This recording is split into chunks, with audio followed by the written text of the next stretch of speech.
Hello students, कल हम कर रहे थे वर्क डन। हमने कल करा कि वर्क डन हमारा जीरो हो सकता है। अब उसी कंसेप्ट को हम फर्दर समझेंगे कि कैसे वर्क डन हमारा नेगेटिव भी हो सकता है और हमारा पॉजिटिव भी हो सकता है। तो वर्क डन, देखिए, कोई भी आप जब काम कर रहे हैं तो वो पॉजिटिव भी हो सकता है, वो नेगेटिव भी हो सकता है और वो जीरो भी हो सकता है। वो पॉजिटिव होगा, नेगेटिव होगा या जीरो होगा, ये हम कैसे तय करेंगे। मान लीजिए एक फुटबॉल है, ठीक है। आपने फुटबॉल को किक किया, आपने इस डायरेक्शन में फुटबॉल को किक किया। जब आपने किक किया तो फुटबॉल उसी डायरेक्शन में, जिस डायरेक्शन में आपने किक किया, आगे जा रही है। सेम डायरेक्शन में आगे जा रही है जिस डायरेक्शन में आपने किक किया। मतलब जो मोशन है और जो फोर्स है, दोनों का डायरेक्शन सेम है। तो ये हमारा वर्क डन क्या हो गया? पॉजिटिव। क्या था इसकी पहली कंडीशन? मोशन उसी डायरेक्शन में प्रोड्यूस हो रहा है जिस डायरेक्शन में फोर्स को अप्लाई किया, ठीक। अब हमारी जो ये फुटबॉल है, हमें पता है कि जो ये फुटबॉल है, ग्राउंड जो है हमारा ग्राउंड, उसके ऊपर फ्रिक्शनल फोर्स लगा रहा है। अब ग्राउंड उसके ऊपर फ्रिक्शनल फोर्स लगा रहा है, हमने उसको किक किया, वो आगे जा रही है और जो ग्राउंड है वो उसके ऊपर फ्रिक्शनल फोर्स इस डायरेक्शन में लगा रहा है। तो ये क्या हो गई? ये तो हमारी हो गई फोर्स जो हमने किक किया उसकी, ठीक है। और ये किसकी फोर्स हो गई हमारी? ये फ्रिक्शनल फोर्स हो गई, फ्रिक्शनल फोर्स ऑफ ग्राउंड।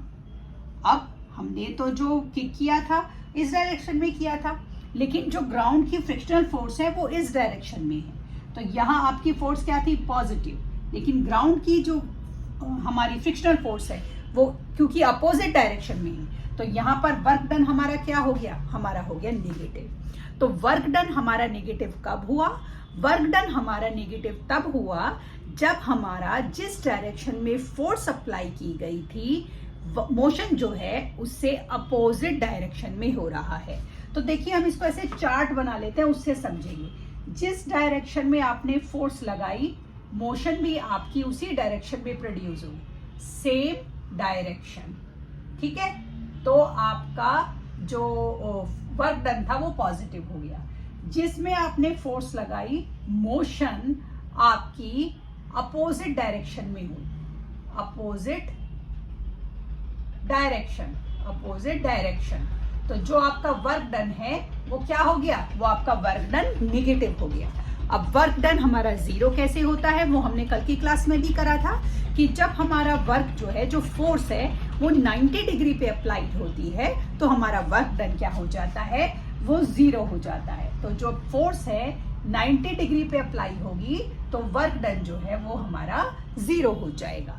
तो इस तरीके से वर्क डन जो है हमारा पॉजिटिव भी होता है, नेगेटिव भी होता है और जीरो भी होता है। अब क्योंकि वर्क डन हुआ है, आपके किसी काम से, किसी चीज में आपने एनर्जी को प्रोड्यूस किया है, मोशन को प्रोड्यूस किया है, तो एनर्जी को लगाया है। आप जब खेलते हैं तो बहुत ज्यादा, जब आप फिजिकल कोई एक्टिविटी कर रहे हैं, जैसे भाग रहे हैं, फुटबॉल खेल रहे हैं, क्रिकेट खेल रहे हैं, तो आफ्टर 1-2 आवर आपको बहुत ज्यादा थकान होने लगती है। आपको लगता है आपको कुछ एनर्जी चाहिए। क्यों थकान होने लगती है? क्योंकि आप अपने बॉडी की उस एनर्जी को कंज्यूम कर रहे हैं, खेलने में लगा रहे हैं। किस चीज को लगा रहे हैं? एनर्जी को लगा रहे हैं। क्योंकि एनर्जी को कंज्यूम कर रहे हैं तो एनर्जी लगातार क्या हो रही है? रिड्यूस होती जा रही है। और आपको लगा कि कुछ देर बाद, 1 घंटे बाद, कि या तो हमें कुछ पानी पीना है या हमें कोई एनर्जी ड्रिंक पीनी है। तो एनर्जी जो होती है, जब हम किसी चीज में फोर्स लगा रहे हैं, उससे जो मोशन प्रोड्यूस हो रही है, और इस सारे काम को करने के लिए जो हमने एनर्जी लगाई, दैट इज हमारी क्या बोलते हैं हम? Ability to do work. तो एनर्जी हमारी क्या है? एबिलिटी टू डू वर्क, काम करने की आपकी शक्ति। जैसे कि जब आप सुबह ब्रेकफास्ट करके स्कूल जाते हैं, और मान लीजिए बहुत सारे बच्चे ऐसे होते हैं जिन्होंने जीरो पीरियड में बहुत सारी एक्टिविटीज को ज्वाइन किया हुआ होता है। किसी ने म्यूजिक क्लास ज्वाइन की गई है, किसी ने स्पोर्ट्स का कुछ ज्वाइन किया है, तो जीरो पीरियड में वो लोग बच्चे जाते हैं। तो अगर आपने ब्रेकफास्ट बहुत अच्छे से किया हुआ है, बहुत अच्छे से ये नहीं है कि आपने ठूस ठूस के किया हुआ है, आपने ब्रेकफास्ट किया हुआ है, तो जो आप एनर्जी लगा रहे हैं वो आप अच्छे से लगाते हैं। उसके बाद आपकी कंटिन्यूइंग चार पीरियड्स होते हैं स्कूल में, उसके बाद लंच ब्रेक होता है, तो आप उस काम को पूरे जोश और एनर्जी से करते हैं। और कई बार जब आपने ब्रेकफास्ट नहीं किया होता कि आपको जल्दी हो रही है या ब्रेकफास्ट नहीं बन पाया due to any of the reason, तो आप देखते हैं कि उस दिन आपकी एनर्जी लो होती है। तो energy is ability to do work. तो जितनी आपकी एनर्जी ज्यादा होगी, आपकी काम करने की एबिलिटी ज्यादा होगी।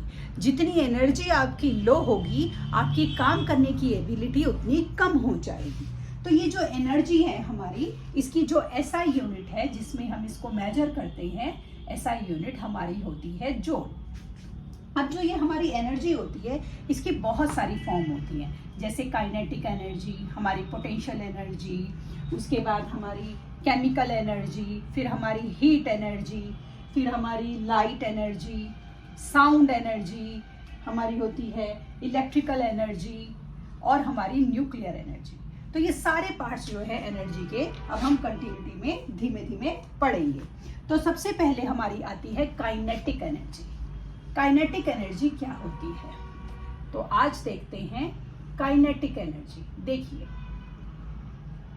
जब किसी ऑब्जेक्ट में जो एनर्जी आ रही है, वो आ रही है ड्यू टू इट्स मोशन, उसकी मोशन की वजह से एनर्जी आ रही है, तो उस एनर्जी को आप काइनेटिक एनर्जी बोलोगे। और काइनेटिक एनर्जी को मेजर करने के लिए जो हम फॉर्मूला यूज करते हैं, वो होता है हाफ mv²। यहाँ पर m होता है हमारा मास और v होता है हमारा वेलोसिटी। एनर्जी को मेजर करेंगे हम काइनेटिक एनर्जी को। अब हम देखते हैं कि काइनेटिक एनर्जी जो होती है हमारी कैसे होती है ड्यू टू मोशन। देखिए, आप मान लीजिए सड़क पर या घर में अपने खड़े हैं और कोई चीज आपको आकर हिट कर रही है। मान लीजिए फुटबॉल ही आपको आके हिट करी। आप घर में खड़े हैं और आपके किसी छोटे या बड़े बहन भाई ने छेड़खानी में आपको कोई चीज उठा के मारी, धीमे से मारी। आप खड़े थे, ठीक है, आप खड़े थे, तो जब आप खड़े थे तो आपको ज्यादा वो हिट नहीं हुआ, ठीक है। अब मान लीजिए आप प्लेग्राउंड में खेल रहे हैं और आप भाग रहे हैं अपनी पूरी कैपेसिटी के साथ।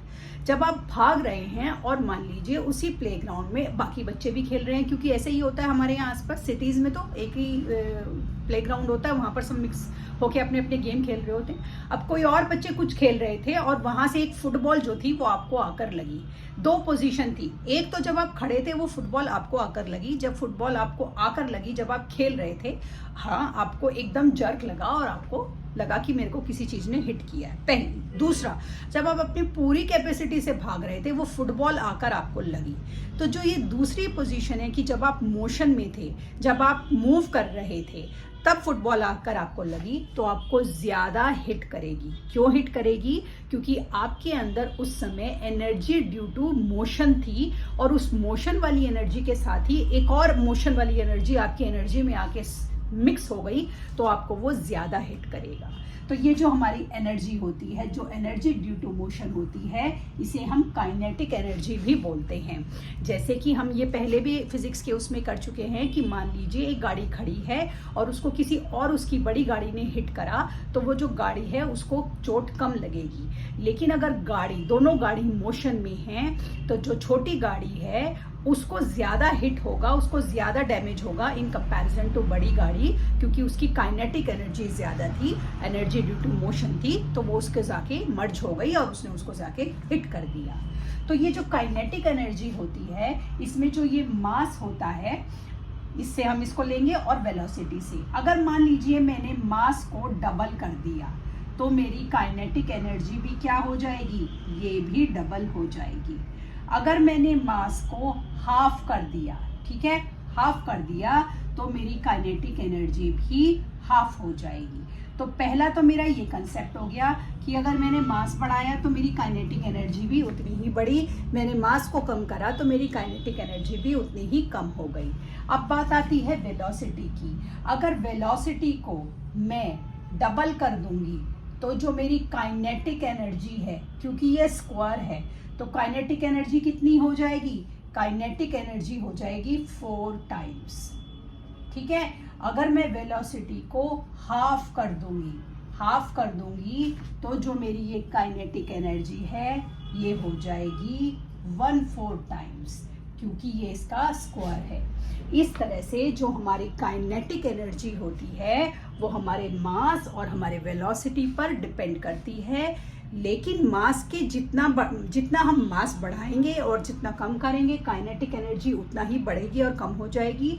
वेलोसिटी को बढ़ाने और कम करने से उसका इफेक्ट उस पर ट्वाइस आएगा, स्क्वायर ट्वाइस, इन ये 2 नहीं है, पावर 4 हो जाएगी उसकी, तो उसके ऊपर वो डबल इफेक्ट करेगा कि अगर वेलोसिटी दुगनी कर दी तो वो 4 गुना हो जाएगा, वेलोसिटी हाफ करी तो वो 1/4 टाइम्स हो जाएगा। तो ये होती है हमारी kinetic energy possessed by a body due to motion. When a body is in motion तो जो उसके अंदर एनर्जी है that energy is known as kinetic energy. और जो बॉडी में जो ये मोशन के समय जो एनर्जी होती है जिसे हम काइनेटिक एनर्जी बोलते हैं, इसे हम बहुत सारे अलग अलग चीज़ों के लिए यूज करते हैं। अगले कॉन्सेप्ट ऑफ एनर्जी के लिए हम अगली क्लास में डिस्कशन करेंगे। तब तक के लिए शुभ रात्रि।